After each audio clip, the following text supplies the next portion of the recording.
Mike Lynn Memorial League, Week 2 Power Rankings. Brought to you by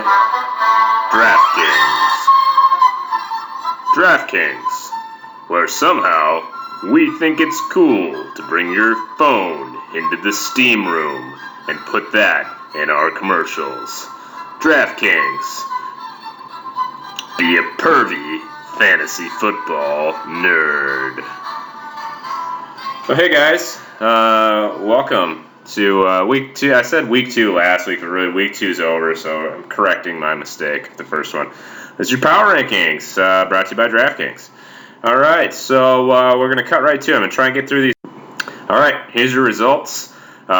King Salami goes to Tom again. So starting off the week with back-to-back high points, narrowly taking that crown from the homies.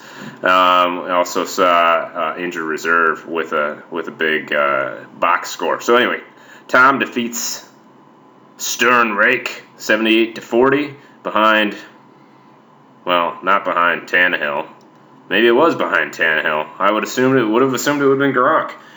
Injured reserve takes down the meat eaters who can't manage their lineup behind 3 D'Angelo Williams touchdowns. Stuntcock defeats yesterday's corn thanks to the Jets defense. Juchi's Giant Jocks defeats Logan's Heroes behind Peyton Manning. Yeah, I guess.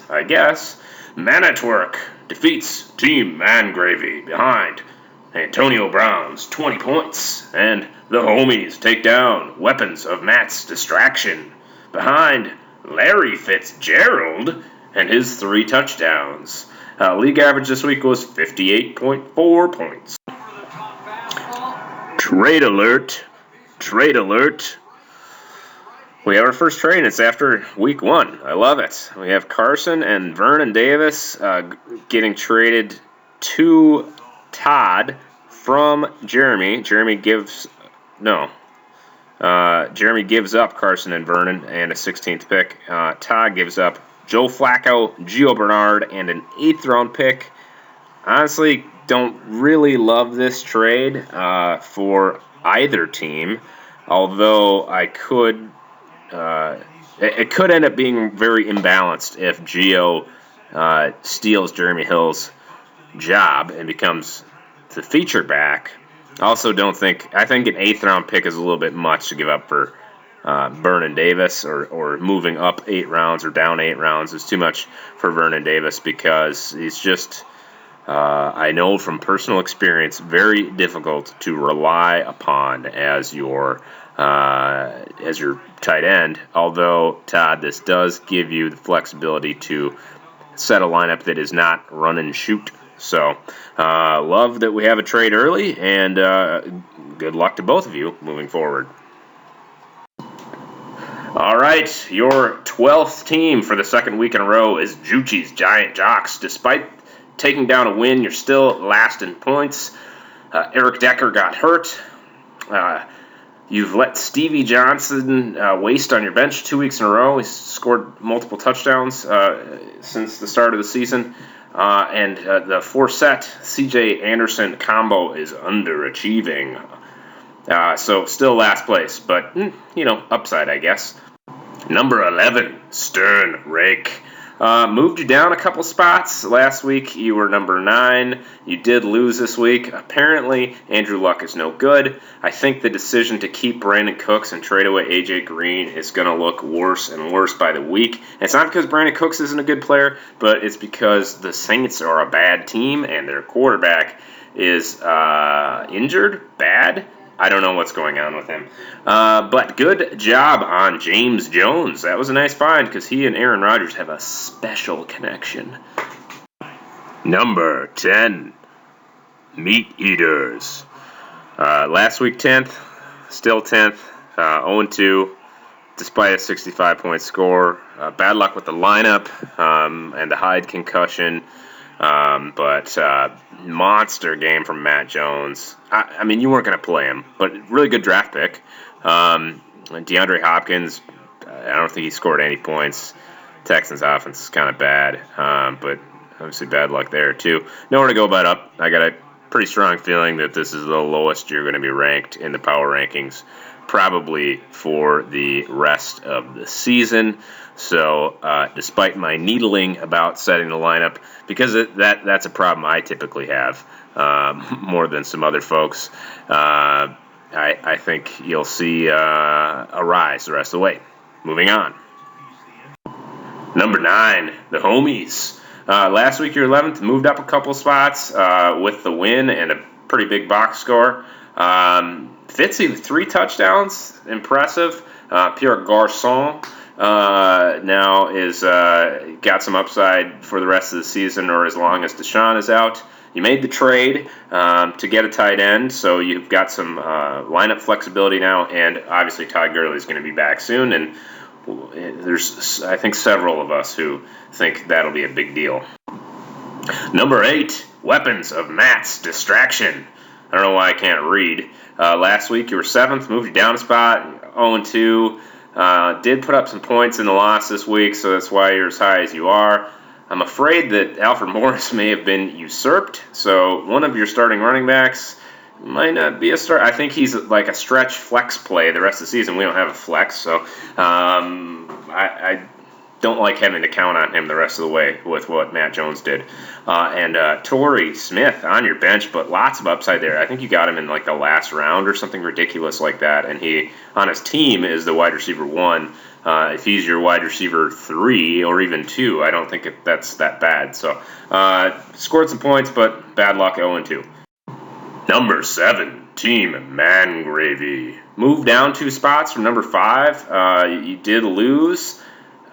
Really concerned about Drew Brees. I think that either he's got an injuries hiding or just age is catching up with him. It's a big theme throughout the league, I guess. The elite QBs are old or hurt, with the exception of Brady and Rodgers. I really think you're one player short of having a pretty good team or a pretty good lineup. But no matter how you put it, I think your running back 2 or your wide receiver 2, when I look at your bench, I think it's just one player short. All right, moving on. Number 6, Man at Work. Moved up 2 spots with the win. Some injury issues at running back. If Lacey's hurt and Tevin Coleman's hurt, I don't think you have a running back that is going to get a point, because Christine Michael's not going to play yet, I don't think, because they don't seem to need him yet. Joseph Randall's doing just fine. Lance Dunbar's doing just fine. And then your 4th running back, Terrence West, fumbled in his 1 carry last week. So I don't see how you're going to get a point out of running back if Mr. Lacey doesn't play. Evans, big story of him being ineffective so far this season. I think you'd rather have Odell Beckham. I think I said the opposite last week, so you can call me out on that. Antonio Brown, though, is amazing. So, I mean, you have a chance to win every week as long as he's in your lineup. Number 5, Logan's Heroes. Last week, 4th, did take the loss. I guess McCoy's not washed. He looked fine this week. Greg Roman, I just never thought much of an offensive coordinator. I guess he could be wrong. I could be wrong. I don't think you have a real number 2 wide receiver. Hence, your 2 tight end, 1 wide receiver lineup. But you're probably going to have to play Mike Wallace because you traded away Vernon Davis, and now Austin Seferian-Jenkins is out for a while. And Aaron Rodgers, fantastic quarterback, but man, he's kind of a dick with his whole making fun of Russell Wilson. I mean, he should know Russell Wilson is just kind of, and I'm not making fun of anyone's faith or Christianity or anything like that, but I think the way Russell Wilson says, oh, God was on our side, more comes from being naive and just not a very smart person than it is him being overly and overtly Christian. So I think Rodgers was kind of a dick with what he said there. Anyway, you're number 5. Moving on. Number 4, Injured Reserve. Moved up a spot from last week with a big win, big box score. Super balanced team. Obviously, the concern being Sam Bradford is not very good, but you got 3 quarterbacks. Tyrod Taylor's been a lot better than people might have expected. So if Bradford doesn't put it together, you've got some options. Obviously, AP looked fantastic despite the fumbles. Brandon Marshall, very good player, continuing to into his 30s, look like a number 1 wide receiver. And now Decker's hurt, so I don't know if that helps him, but he'll probably get more targets. I never really buy the other guy being out really helping the number 1 receiver, because it just means it's more coverage his way. And then Graham, they still can't figure out what to do with him. So obviously when Bell's back, this team becomes even better, so look out. Number 3, yesterday's corn. Last week you were 3rd. I thought about actually moving Justin up to 3 and you down to 4. Brady was masterful. Forte was fine, I guess, but if Cutler's going to be out, that offense isn't going to do anything. Lynch, yeah, I guess that's the whole Seahawks team looks kind of bad, and then you've got a couple of injury issues with if Devontae Adams doesn't play, and obviously Jason Witten's not playing. I think you've already got a different tight end in your lineup, Owen Daniels, but if Witten doesn't play and Adams are out, it could be a tough week for you. But didn't move you down. You stayed at number 3. In fact, you're going to see not a lot of change at the top. Number 2, Stunt Cock. Last week I was 2nd. Got another win. Got kind of lucky because I didn't have Allen Robinson in my lineup, and it took the Jets defense, Jets, Jets, being fantastic for me to get the win on Monday night. You never feel that great about winning when you score below league average box score. And my number 1 running back fumbled twice, got almost no points, and I mean, I'm honestly kind of scared that he's going to get benched. So hopefully Foster's back soon, so that if Hill is benched, that my team's not completely screwed. All right, moving on.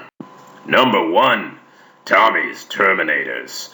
Last week 1, can't move you down when all you do is have high points every week. So the double salami, big concern with DeMarco Murray and the whole Eagles offense. I guess any Eagle outside of Jordan Matthews is a concern so far, but you might have a replacement for DeMarco in David Johnson.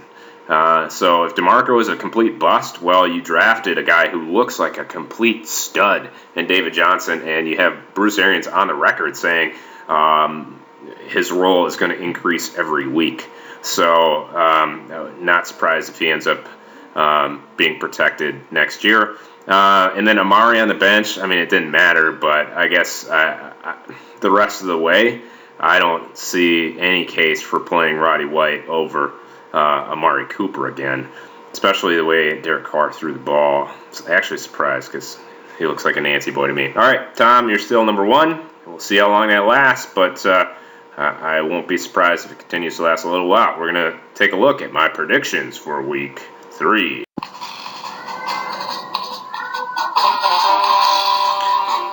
All right, your predictions segment.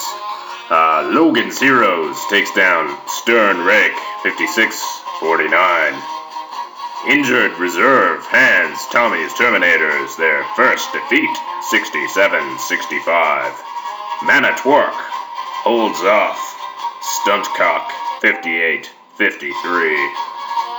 Meat Eaters win the Toilet Bowl versus Juchi's Giant Jocks with high points at 78-49. Yesterday's Corn takes down the Homies, 61-46. And Weapons of Matt's Distraction gets in the W column with a win over Team Mangrady, 57-39.